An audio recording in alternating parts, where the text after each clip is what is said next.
नमस्कार, city big news पर आप देख रहे हैं मुझे यानी अंकिता सिंह को। फिलहाल बाड़ोपट्टी टोल के ऊपर मैं मौजूद हूं, जहां पर मेरे साथ कुछ किसान नेता फिलहाल यहां पर मौजूद हैं। तो चलिए इनसे जान लेते हैं कि सर, इतने दिन से आंदोलन चल रहा है, क्या आपको लगता है कि कब तक ये आंदोलन चलने वाला है?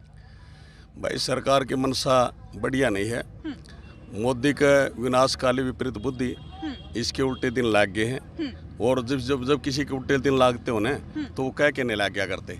तो ये जिसके उल्टे लाग रहे, तो इसने सद्बुद्धि तो आनी नहीं। और जब तक सद्बुद्धि ना आओगे तब तक हमारे ये आंदोलन चलता रहेगा जी। तो मतलब लंबे चलने के संकेत आप दे रहे हैं? बिल्कुल बिल्कुल।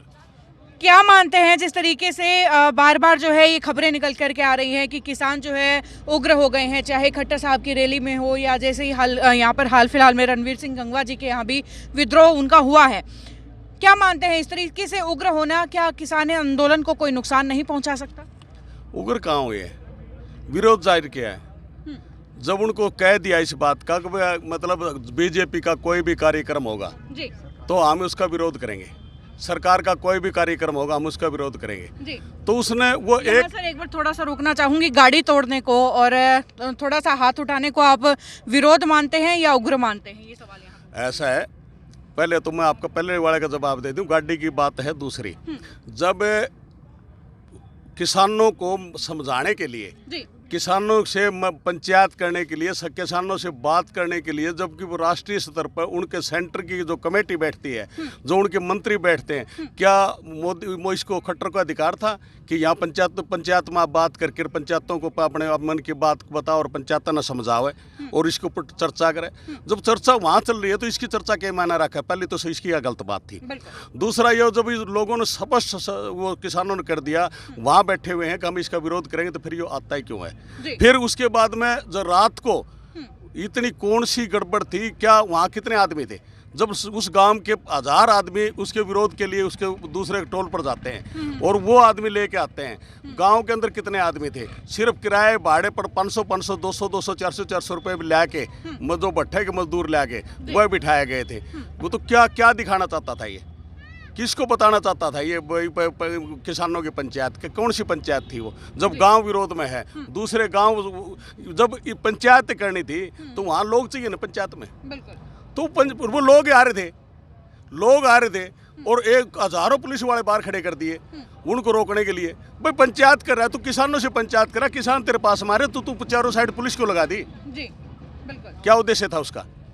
एक बवंडर, एक यानी एक माहौल खराब करना, एक सिस्टम को बिगाड़ना, किसी तरह ये किसान आंदोलन बदनाम हो जाए, यही उनकी मंशा थी।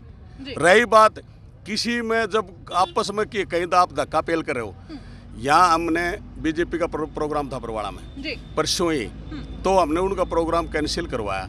तो हम जा रहे हैं, जब हम कह रहे हैं कि भाई इसको बंद कर दो, अपना माइक पर कह दिया, एसडीएम साहब को कह दिया, डीएसपी साहब कह दिया, आप इसको बंद करवा दो, और जब हम अंदर की साइड जा रहे तो पुलिस फिर धक्का पेल क्यों कर रही है?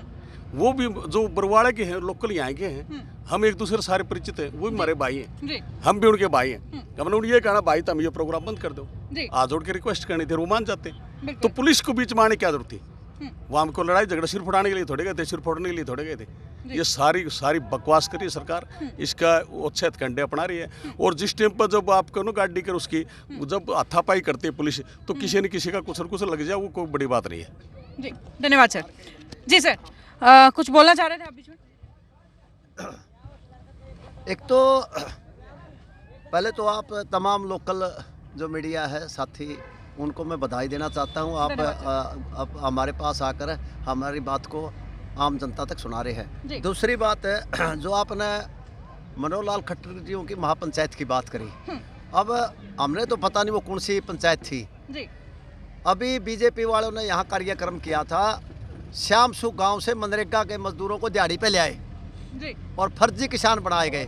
बधाई देता हूँ मैं आप जैसे पत्रकारों को, उन्होंने पूछ के वो सारी बात उनको बता भी दी, भाई हम तो इस तरह आए थे।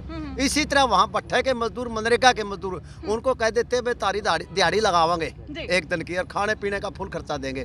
तो इस तरह लोगों को इकट्ठा करते हैं और ड्रामे रचते हैं। और दूसरी बात, जब हमारी जो केंद्रीय कमेटी है किसान समन्वय समिति जो दिल्ली की, उनका आह्वान है भाई सरकार का कोई भी मंत्री एमएलए सरकारी प्रोग्राम के लिए आवेगा तो हम गांव में नहीं घुसने देंगे, बेकायदा बोर्ड लगा रखे हैं, ये फैसला हमारा। उसके बावजूद ये धक्का मुक्की मतलब है नहीं, इस आंदोलन को कमज़ोर करने के लिए, और कभी जातियों का नाम लेते हैं, कभी उग्रवादी कहते हैं, कभी मतलब है खालिस्तानी कहते हैं, कभी टुकड़े टुकड़े गैंग कहते हैं, और बुखड़ा गया वैसे तो मनोहर लाल खट्टर वो 26 साहब के बाद दुष्यंत चौटाला पर क्या टिप्पणी करेंगे फिर आप? दुष्यंत चौटाला का क्यों जिक्र करा है बहन जी? दुष्यंत चौटाला है नहीं, अपना आपको देवीलाल का खून कहता है, और हमें शर्म आती है, क्योंकि हमने भी कहीं न कहीं है नहीं, हमारा विधानसभा क्षेत्र में भी उसका मंत्री करीब करीब हमारा योगदान होगा, हमने उसकी बातों में आके कर लिया। बाकी रहेगी बात दुष्यंत चौटाला, बेचारा उसके पास उसके है नहीं जो लूज पॉइंट है सरकार के पास है, और वो डरता है अगर तन्ने सरकार से अपना समर्थन वापस लिया तू अंदर जाओगा, दादा जा रहा है, बाप जा रहा है, और तेरे को बिना हवा खानी पड़े, इस करके उसको डर लगता है। हाथाऊ जी क्या कहना चाहोगे? इतने दिन से ठंड में बैठे हो, सरकार सुन नहीं रही है, क्या करोगे सरकार का? दुख हो रहा है, ज्यादा बैठे था हमने को यू मोदी बूंदा लगता नहीं, हमने को खट्टर बूंदा लगता नहीं, हमने 3 कानून बूंदे लागे हैं। हाँ। ये हमारी जान के काक से 3 कानून। हाँ। ये 3 कानून उल्टे ले ले, सही बात से बस। आप जी धन्यवाद।